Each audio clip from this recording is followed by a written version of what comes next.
Hello and welcome to this lesson, PineScript version 6, Type System and Core Language Changes.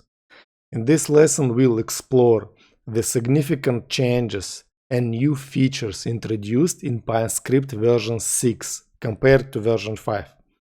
TradingView's PineScript continues to evolve, and version 6 brings several important changes that affect how we write and structure our scripts. This lesson will cover following new features and changes in PineScript version 6. Explicit bool casting. Boolean values cannot be NA. Unique parameters cannot be NA. Mutable variables are always series type. Lazy evaluation of conditions. You cannot repeat parameters now on, and dynamic for loop binaries. Whether you're upgrading existing scripts or creating new ones in PineScript version 6, this lesson will help you navigate the changes and leverage the new capabilities effectively. So let's get started by examining the most significant features and updates in PineScript version 6. First feature, we'll review explicit bool casting. PineScript version 6 introduces stricter type handling, particularly regarding booleans. In version 5, numeric values were implicitly cast to Boolean values, meaning you could use numbers directly in conditional expressions. In PineScript version 6, int and float type of values are no longer implicitly cast to bool type. This creates cleaner, more explicit code, but requires modification to existing scripts. For example, this code that works in version 5 will no longer work in version 6. This commented line, color expression 2 equals bar index, expression, question mark, color.green, otherwise color.red. This will no longer gonna work in version 6. Why? Because we use integer as a condition. To fix this in version 6, you need to explicitly cast the numeric value to Boolean by using this line, for example. You use bool function, and inside of that function you pass int or float parameter. And now it's gonna convert your int and float parameter, in this case bar index, into the Boolean value. So this is how this feature works in PineScript version 6. So next feature we are going to study is Boolean values cannot be NA. Building on the stricter Boolean handling, PineScript version 6 no longer allows Boolean variables to have NA, in other words, not available values. NA meaning not available values.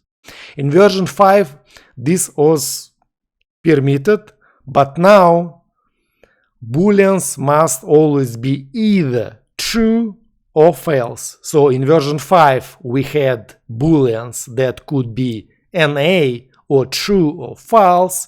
In version 6, they could be only either true or false. So this code, for example, as you see on this slide, bool, var, parameter name, variable name equals NA. This works in version 5 and no longer works in version 6. So in order to assign proper value to Boolean variable, we need to explicitly assign either false value or true value. So this is how Boolean values work in PineScript version 6. You cannot assign an A value to Boolean variable. Let's review unique parameters cannot be NA feature. PineScript version 6 enforces stricter handling of NA values in switch statements. In version 5, if a switch statement covered all possible input options without a default block, Pine would implicitly return NA if none of the condition matched. However, in version 6, this is no longer allowed. All switch statements must include a default block to handle unexpected cases explicitly. Let's review this example. The commented section of the code works fine in version 5. It does not have a default block. Default block is the block which returns the value. For example, in this case, it returns this plot.style underscore line if the passed in input style variable does not match any of the values in the switch.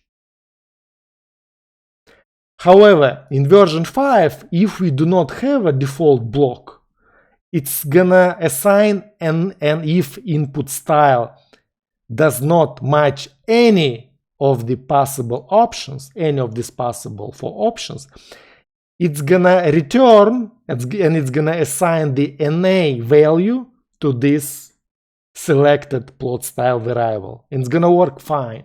However, it's not gonna work fine. It's gonna get an error if you use this approach in version 6. In version 6, you must have a default block in your switch statement, right? And in that case, it's gonna work. You're gonna see and you're gonna know explicitly that if none of the possible options are equal to the passed in input style parameter, in this case, then the default block will execute, and this specified value in default block is gonna get returned from the switch statement, and it's gonna get assigned to the variable. So this is how this new feature, unique parameters cannot be NA, work in PineScript version 6. Next feature that we'll review is mutable variables are always series. In Pine version 5, some mutable variables that change across bars, or incorrectly qualified as constants instead of series. This inconsistency allowed programmers to pass these variables where series variables are normally not accepted. For example, in version 5, you could create a variable that changes on each bar, but still pass it to the function that expects simple or const qualifiers. So let's review this example. In this example, this variable series len has different values in different bars, because depending on this condition, you reassign another value to this variable. It makes it a series variable. Then this series variable you try to use in the function that expects not series variable, right? So that's expect simple value, like integer, for example. And you're gonna get compile error in version 6. However, it worked properly in version 5. How to fix that? To fix that, you use simple type of variable. For example, int. You assign integer value to the variable and pass it to the function that expects simple type, in this case int value. Or you use literal, in this case 14. So this is how you use this feature in version 6. Now let's review the next feature of PineScript version 6, which is lazy evaluation of condition. PineScript version 6 introduces lazy evaluation for AND and OR logical operators. which changes how conditions are evaluated. In version 5, both parts of logical expression are always evaluated, regardless of whether the first part already determined the result. So let's review this example.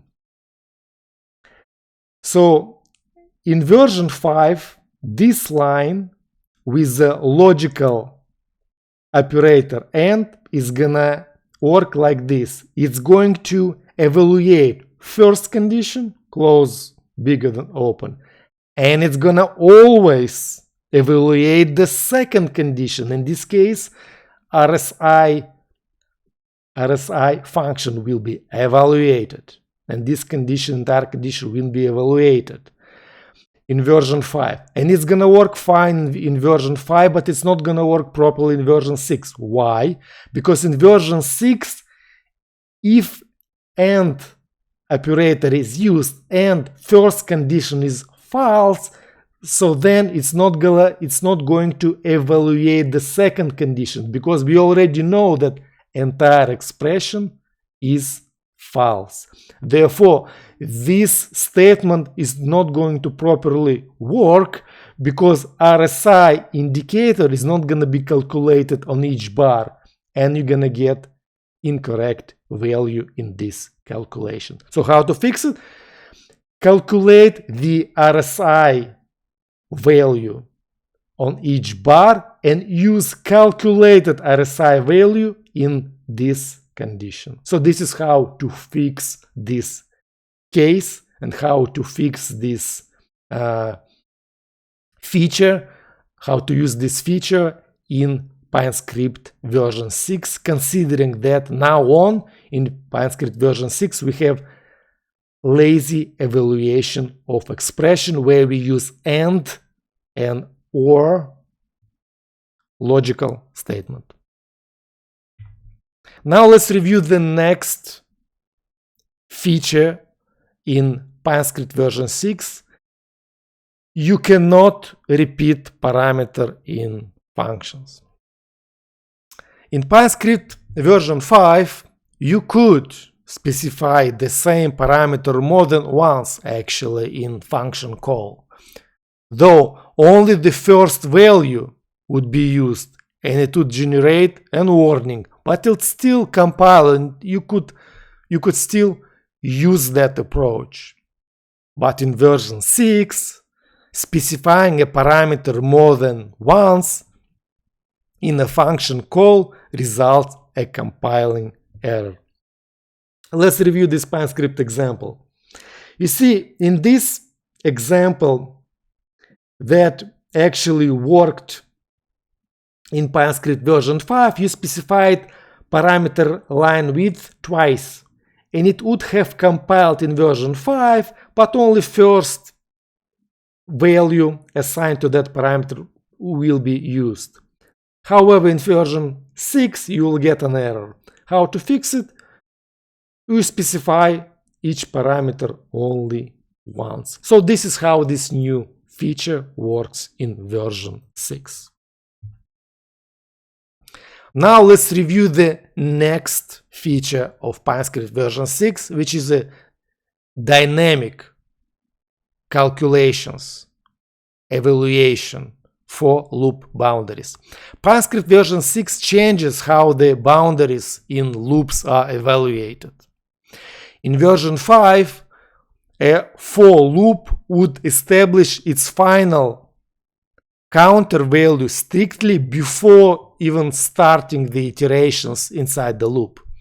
If the script changed a variable used in the loop's end boundary during iterations, those changes would not affect the counter boundaries. But in version 6, all for loops basically, they dynamically evaluate their stopping criteria before each iteration. This means variables or expression used as end boundaries that change during loop can update the counter's boundary across iterations. So let's review the examples. So let's review, for example, over this example. So this call data.q in version 5, it would evaluate only at the beginning of the loop. It will evaluate once, and then all the loop will start executing. However, in version 6, it is going to evaluate each time when loops iterate. It's going to evaluate first time when you enter the loop, and then second time after first iteration, etc. This means that you need to be aware of that some statements that you have inside the loop could change the return of this expression that you have at the end of the boundaries of that loop. And that could change the entire logic of this loop. How to fix that if you do not want that behavior? You simply evaluate that end of boundary expression, if you have it, at the very beginning of the loop, before the loop starts. You evaluate it over here, before the loop, before the for loop, and then you use that variable, end boundary in this case, as an end boundary in your loop. So this is how dynamic evaluation for loop boundaries works in PineScript version 6. And finally, let's review key takeaways from this lesson. PineScript version 6 introduces significant changes that create more structured and predictable code execution, but require script modification when you upgrading from version 5. The key improvements include stricter type handling with explicit Boolean casting, prohibition of NA values for Booleans and unique parameters, proper qualification of mutable variables as series, also lazy evaluation of logical conditions, prevention of repeated parameters in function calls, and dynamic evaluation of for loop boundaries. So these changes collectively enhance code reliability and reduce unexpected behaviors, though they require careful review of existing scripts to ensure compatibility. If you migrate from version 5, you should pay particular attention to conditional statements, NA value usage, function calls that maintain internal state, and loops that modify boundary determining variables. While initially requiring more explicit coding, these stricter requirements ultimately lead to more predictable, maintainable PineScript code with fewer runtime surprises. This is the end of this lesson, and I will see you in the next one.